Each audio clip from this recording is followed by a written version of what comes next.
नमस्कार, आप देख रहे हैं बिग फाइट लाइव। आपके साथ मैं श्वेता मिश्रा अवस्थी। राजस्थान के बाड़मेर का एक युवा मौलवी उसामा उमर, जो तहरीक तालिबान पाकिस्तान का स्लीपर सेल तैयार कर चुका था, ने कई युवाओं को जिहाद की ट्रेनिंग के लिए तैयार किया। एटीएस ने उसके मोबाइल से 4 साल का डेटा रिकवर किया, जिसमें करीब 3 लाख कट्टरवादी फोटो और मैसेजेस बरामद हुए। लश्कर ए तैयबा के सैफुल्लाह से प्रभावित उसामा ने सोशल मीडिया के जरिए युवाओं का ब्रेन वॉश भी किया। एटीएस ने उसके संपर्क में आए 4 संदिग्धों को डीरेडिकलाइज के लिए भेजा है। परिवार और धार्मिक पृष्ठभूमि के बावजूद उसामा ने कट्टरता की राह चुनी और देश के कई शहरों में मस्जिदों के माध्यम से युवाओं तक अपने विचार पहुंचाए। सोशल मीडिया और ऑनलाइन प्लेटफॉर्म ने उसकी पहुंच को और व्यापक बना दिया।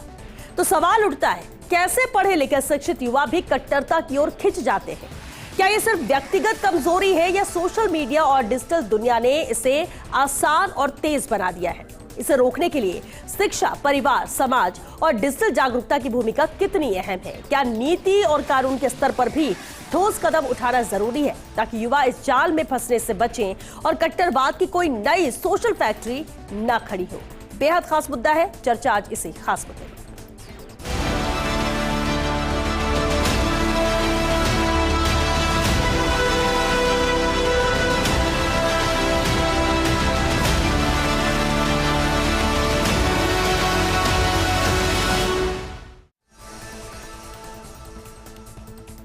और चलिए इस खास मुद्दे पर चर्चा के लिए खास मेहमान हमारे साथ जुड़ चुके हैं। सबसे पहले उनसे रूबरू करा देते हैं आपको। हमारे साथ मौजूद है चर्चा में बीजेपी से राजेंद्र सिंह शेखावत जी। स्वागत है राजेंद्र जी आपका। कांग्रेस हमारे साथ पंकज शर्मा जी है। पंकज जी आपका बहुत स्वागत है। अनिल कोटवाल जी भी चर्चा में मौजूद है, रिटायर्ड पुलिस अधिकारी हैं। स्वागत है अनिल जी आपका। और साथ ही हमारे साथ जुड़ रहे कर्नल अनुपम जेटली जी, रक्षा विशेषज्ञ है। बहुत स्वागत है सर आपका भी।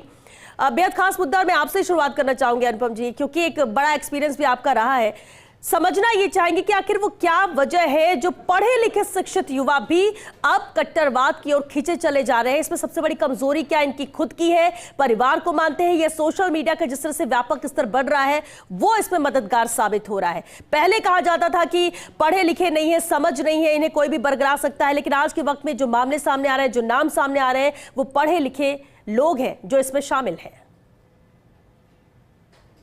नमस्कार श्वेता जी सर, आपने सही कहा कि व्हाइट कॉलर इकोसिस्टम जो टेररिज्म का है, जो अभी हमारे सामने इतना बड़ा दिल्ली ब्लास्ट के बाद उजागर हुआ, जिनको डॉक्टर्स ऑफ डेथ मैं कहूंगा जी, इनका ग्रुप, इतने पढ़े लिखे लोगों का ग्रुप, क्या मजबूरी है इन लोगों की? तो इनकी मजबूरी चंद एक हो सकती है। नंबर 1, इनका किसी चीज में अपना विश्वास, जो कि इनके ब्रेन वॉश से, इनके इंडोक्ट्रिनेशन जिसे कहा जाए, उस आइडियोलॉजी में किया गया। कोई विदेश से पढ़ के आया, कोई इंटरनेट से पढ़ रहा है, और उन गलत चीजों को जो एडवर्टाइज किया जा रहा है, जो एक खतरा बताया जा रहा है उनकी कम्युनिटी को, उससे प्रभावित होकर या पैसों के लालच में ये पढ़े लिखे लोग इस तरफ जा रहे हैं, जिसमें सबसे बड़ा है किसी आइडियोलॉजी में विश्वास, जो बहुत खतरनाक चीज है। दूसरी बात, अब ये जो मौलाना पकड़ा गया जी, उमर, अगर 6 तारीख को इसको डिटेन नहीं किया जाता तो 8 तारीख को ये दुबई के रास्ते से अफगानिस्तान निकल रहा था। इतना बड़ा सूत्र हमारे हाथ से निकल जाता। मगर इसमें कई चीजें हमें सोचनी है। ये बड़ा आसान है कि हम अपनी इंटेलिजेंस एजेंसीज को फेलियर के लिए दोष देते रहे, मगर 145 करोड़ की आबादी और इतने बड़े इलाके के देश में ये कितनी 90 से 95% जो है वो घटनाएं घटित होने से पहले ये पकड़ लेते हैं, मगर फिर भी हर चीज को रोका नहीं जा सकता।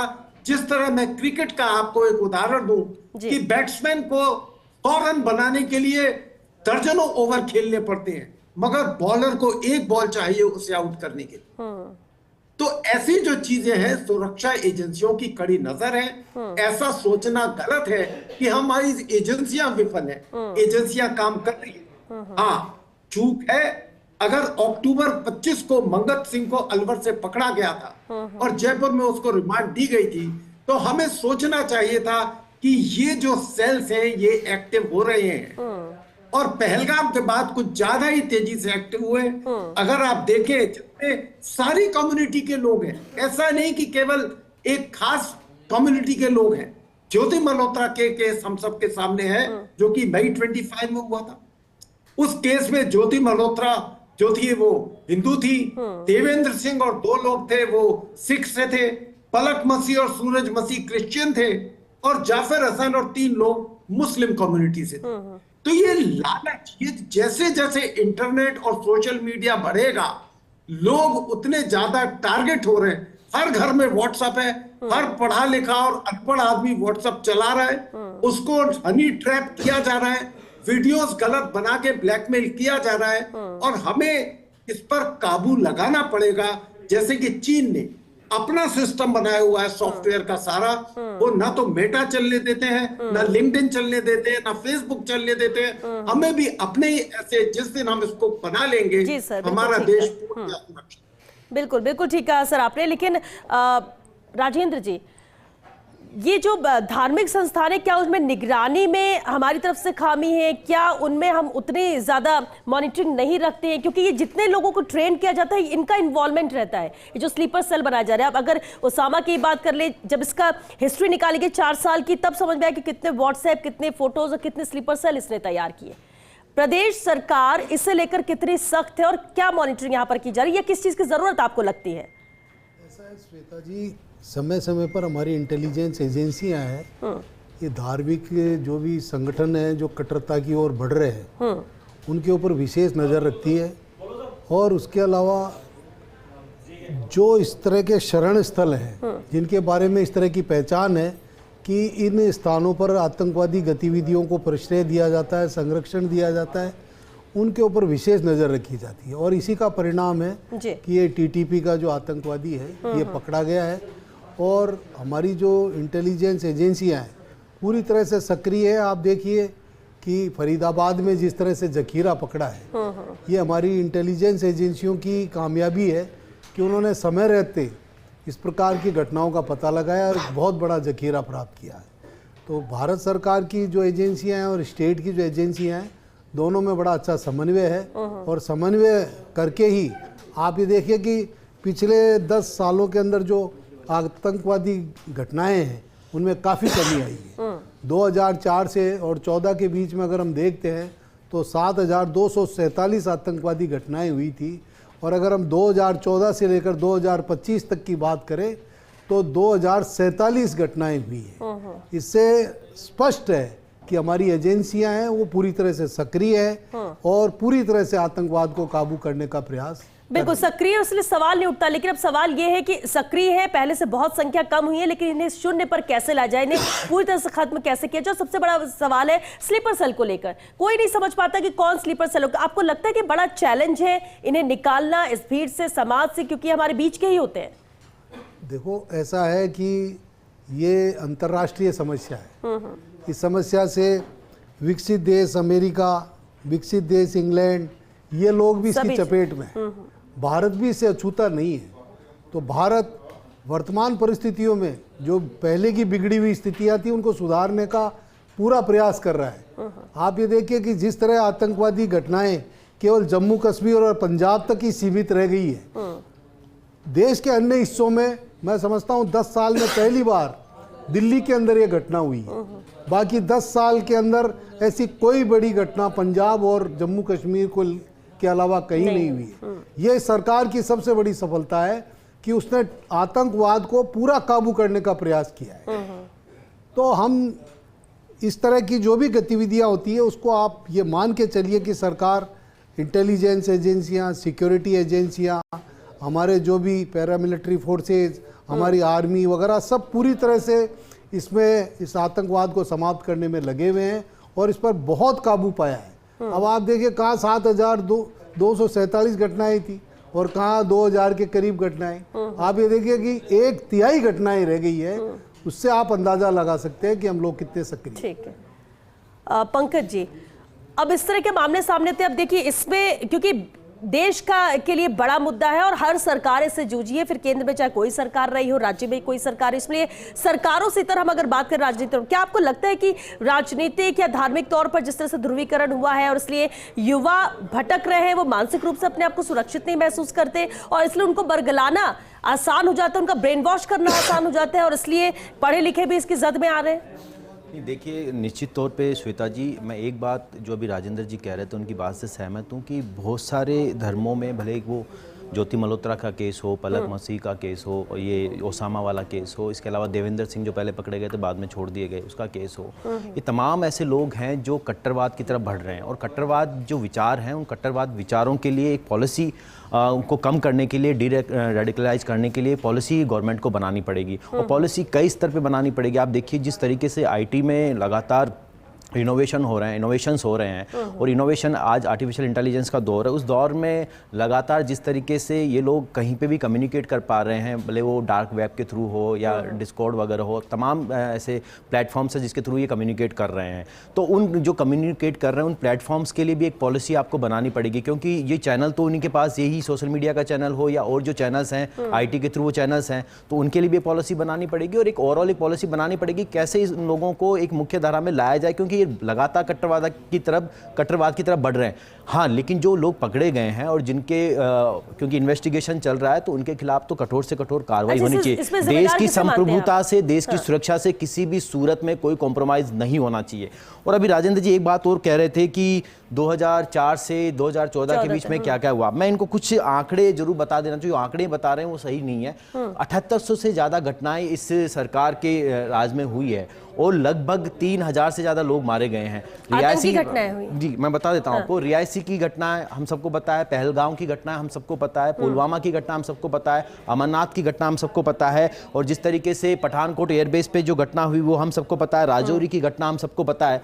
ये तमाम घटनाएं इस सरकार के कार्यकाल में हुई है। और सबसे बड़ी चौंकाने वाली बात है, इस सरकार में जितनी घटनाएं हुई हैं श्वेता जी, उस घटनाओं में कोई, ये दिल्ली ब्लास्ट हुआ इसमें इन्होंने कुछ लोग जरूर पकड़े हैं, लेकिन इससे पहले की घटनाओं में इनके पास कोई लोग पकड़े नहीं गए। और ये कांग्रेस पे सवाल जरूर उठा रहे थे, लेकिन मैं इनको बता देना चाहता हूँ कांग्रेस ही वो सरकार थी जब मुंबई में जब हमला हुआ तो 10 आतंकवादी मुंबई में ताज होटल में आए थे, उनमें से 9 को हाथों हाथ वहीं कंप्लीट खत्म कर दिया गया था। एक को जो बचा था कसाब, उसको फांसी दे दी गई थी। गृह मंत्री ने इस्तीफा दिया था, CM चीफ मिनिस्टर का भी इस्तीफा ले लिया गया था। और उसके बाद सबसे बड़ी बात है कि 2 आतंकवादी, अफजल गुरु, उसके बाद उसको भी फांसी दी गई। मैं तो आपसे पूछना चाहता हूं पिछले 10 सालों में आपने कितने आतंकवादियों को फांसी दी है? मुझे इसका जवाब दे दीजिए, आप बता दीजिए देश को आपके माध्यम से कि कितने आतंकवादियों को आपने फांसी दी है, कितने आतंकवादियों को आपने पकड़ा है।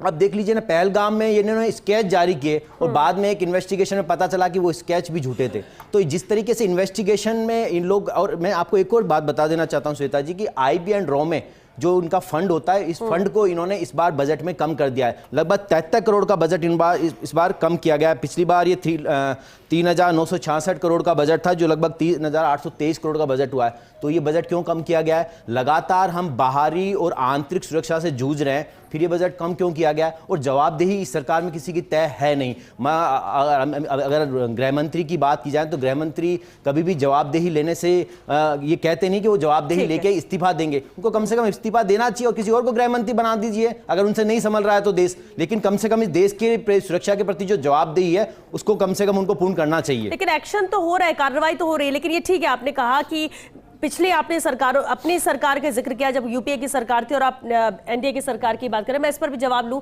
अनिल गोठवाल जी, सर एक्सपीरियंस भी आपका है, मैं उस बेसिस पर समझना चाहूंगी कि आज के वक्त में जिस तरह से पढ़े लिखे युवा इसकी जद में आ रहा है और जिस तरह से आतंकी घटना को दिल्ली में अंजाम दिया गया, इसके बाद जो नाम सामने आ रहे हैं, डॉक्टर्स है, पढ़े लिखे लोग हैं, और अभी जो ओसामा का नाम आ रहा है, राजनीतिक बैकग्राउंड रहा है परिवार में, परिवार वालों को भी पता था कि ये इन सब चीजों पे है, समझाने की भी कोशिश की, इसके बावजूद ये इसी में लगा रहा। ऐसे मामलों में जिम्मेदार कौन होता है, कैसे इसे रोक पाएंगे? हम किसी एक को लेकर या सरकारों पर सवाल तो उठा सकते हैं, लेकिन ये परिवार में ही युवा होते हैं जो इसकी जद में आते हैं। लापरवाही या जिम्मेदारी आप किसकी मानते हैं? कैसे रोका जाए इसे? श्वेता जी, आपने बहुत अच्छा प्रश्न किया कि इसको रोका कैसे जाए। घटनाएं होती है, घटनाएं आगे भी होंगी, और घटनाएं रोकने के लिए हमारे द्वारा, सरकार के द्वारा, स्टेट पुलिस को, तो ये एक बहुत पुलिस के सामने बहुत बड़ी चुनौती है। आतंकवाद को, कट्टरवाद को, ऐसी मानसिकता को रोकने के लिए। ये एक पुलिस के सामने स्लीपर सेल जैसे कोई शिक्षाविद बन के है, कोई एलिट क्लास का है, कोई बुद्धिजीवी वर्ग का है, कोई रिक्शा तांगे वाला है, ये सारा एक विमर्श फैलाया जा रहा है।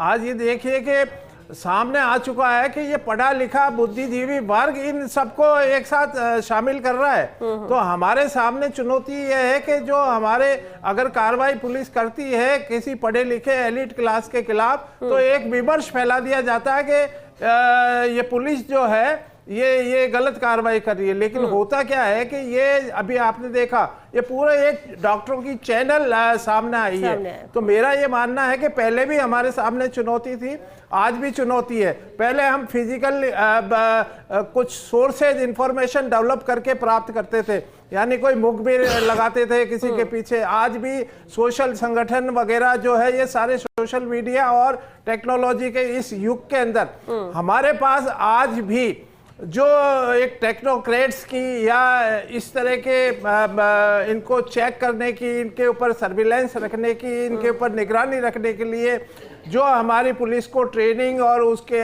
आधार पे आगे बढ़ना चाहिए, उस दिशा में उतनी उत्तरोत्तर प्रगति नहीं हुई है। हाँ, लेकिन ये भी बात सही है कि प्रिवेंशन जरूर कर रही है पुलिस, वो चाहे वो मैनुअल करे, चाहे सोशल मीडिया के ऊपर निगरानी रख के करे, लेकिन हम करके बता रहे, रिजल्ट भी राजस्थान पुलिस ने दिया है। अब ये बात आती है कि राजस्थान पुलिस के ऊपर ये इस तरह से, तो आप ये देखिए कि चाहे वो हनुमानगढ़ के ऊपर अगर वो हथियार वाला मामला है, चाहे ड्रोन से आया तो भी उसको एक ट्रेस करने का वो किया है। चाहे ये घटना हुई, आप देखिए कि 4 डिस्ट्रिक्ट के अंदर ये ओसामा घूमा है, फिरा है। इसके लिए एक चुनौती है कि वो किन किन से मिला, कहाँ कब गया, और ये तो मदरसे के अंदर पढ़ाता है। और 4 साल से आप देखिए 3 लाख 4 लाख इसके वीडियो और जो वो है सोशल मीडिया से वापस रिकवर की है।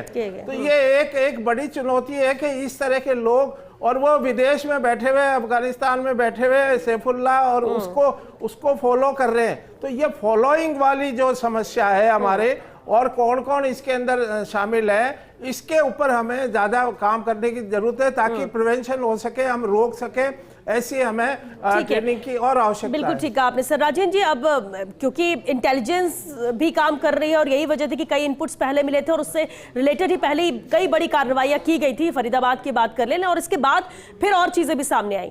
लेकिन राजेंद्र जी, 4 साल से अगर इस ओसामा की बात कर ले, 4 साल से ये लोग किस तरह से ये काम कर रहा था, लेकिन हम इसे पकड़ नहीं पाए, या हमारी गिरफ्त में नहीं आ सका।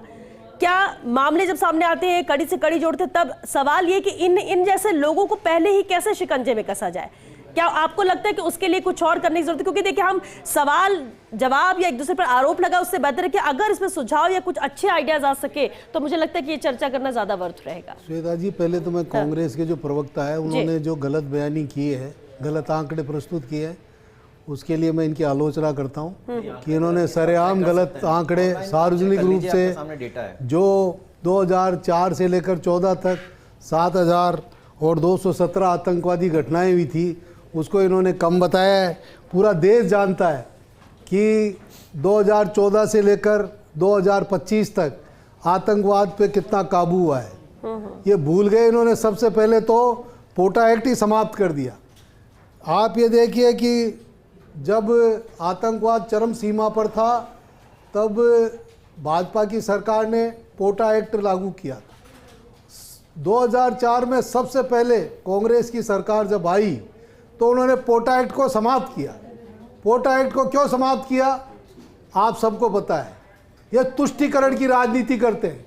इनके लिए आतंकवादी इनके वोटों के बैंक है, इसलिए ये नहीं चाहते थे। देखिए, मुझे लगता है श्वेता जी आपको इंटरप्ट करना चाहिए कि आप बोल रहे हैं, इन्होंने बड़ा बयान दिया है, आतंकवादी वोट बैंक है। इतनी गलत बात है। आतंकवादियों के नाम वोट बैंक की राजनीति आप लोग देश जानता है।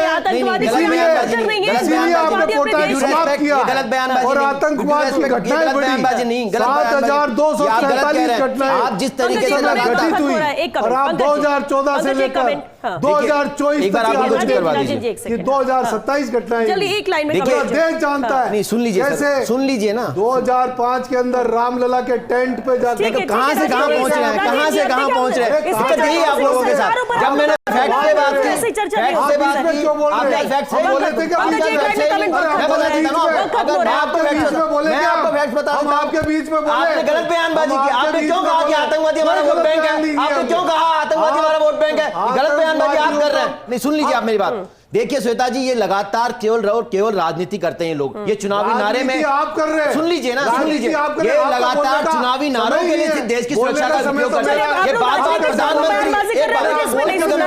अनुपम जेटली जी, सर, देश final के comment एक लाइन में। प्रधानमंत्री गृहमंत्री अनुपम बार-बार जेटली जी, रेडियो सर, की बात final करते comment, हैं। सर, final देश comment, में एक सेकंड रुकिए, पंकज जी, 90,000 से ज्यादा पंकज जी, एक हमारी सेकंड, सरकार ने रुकिए, बाहर एक निकाले। सेकंड। उनकी सरकार में सिर्फ पंकज 25 से कुछ बेटे देश से नहीं, बाहर ठीक है, पंकज जी, सिर्फ और सिर्फ फिर राजनीति देखिए, करते पहले हैं। मैंने गलत कहा था बयानबाजी कि करते हैं। राजनीतिक तौर पर मुझे इस पर चर्चा नहीं करनी है, बिल्कुल नहीं। कर्नल अनुपम Jaitley ji, sir, final comment, sir, एक लाइन में, वक्त खत्म हो गया। जी, जी, देखिए, अनुपम जी, आपका ठीक नहीं है तरीका। राजन जी, एक वैसे सेकंड, आपको बीच में सर, भी एक नहीं सेकंड, बोलना सर, एक चाहिए। सेकंड, एक सेकंड। नहीं, अनुपम आपने जी, गलत बयानबाजी की, इसलिए मैं बीच सर, में आप बोला अपनी बात उससे रखिए, पहले अनुपम बीच में नहीं बोला हूं। नहीं, पंकज गलत जी, बात। पंकज जी, बस बोले बस क्या? बस। हम तो सुन रहे हैं आपकी पूरी। राजेंद्र जी, जब आप बात हमारी सुनिए बारी सर। आई, जब हम राजेंद्र अपना जी, जवाब दे रहे हैं। ठीक है राजेंद्र जी, सर, वक्त खत्म हो गया सर। अनुपम जी, फाइनल कमेंट सर। श्वेता जी, आपने बहुत अच्छा मुद्दा आज उठाया इस पैनल डिस्कशन में, मगर मुझे खेद है कि एक दूसरे पर कीचड़ उछालने में दोनों राजनीतिकों ने यह मौका खो दिया कि दर्शकों को सही चीज पता लगे कि क्या प्रॉब्लम है, उसके क्या सोल्यूशन। जैसे जैसे इंटरनेट बढ़ेगा, जैसे जैसे सोशल मीडिया बढ़ेगा, वैसे वैसे जो टारगेट है वो ज्यादा होंगे। और हनी ट्रैप आजकल सबसे ज्यादा टारगेट है। अगर आप देखें तो हर एक को 10,000 या 15,000, 20,000 ट्रांजैक्शन हो रहा है, जो इंटेलिजेंस एजेंसी बता रही है।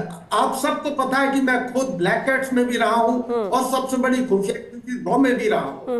तो ये चीजें कहना कि कोई एजेंसी असफल है या सफल है, वो हर एक चीज पे डिपेंड करता है। मगर हमें सोचना है कि 700 किलोमीटर हनुमानगढ़ से और अदालज प्लाजा टोल तक कैसे ट्रेवल कर गए जाए, इतनी पुलिस चौकियां और इतने पुलिस क्षेत्र। इन चीजों पर हमें ध्यान देना होगा। अपना स्वयं का हमें सिस्टम बनाना होगा, प्लेटफॉर्म का, सोशल मीडिया, ताकि हम उसको मॉनिटर करें। बिल्कुल ठीक है सर, क्योंकि वक्त भी खत्म हो चुका। बहुत शुक्रिया आप सभी का इस चर्चा में शामिल होने के लिए।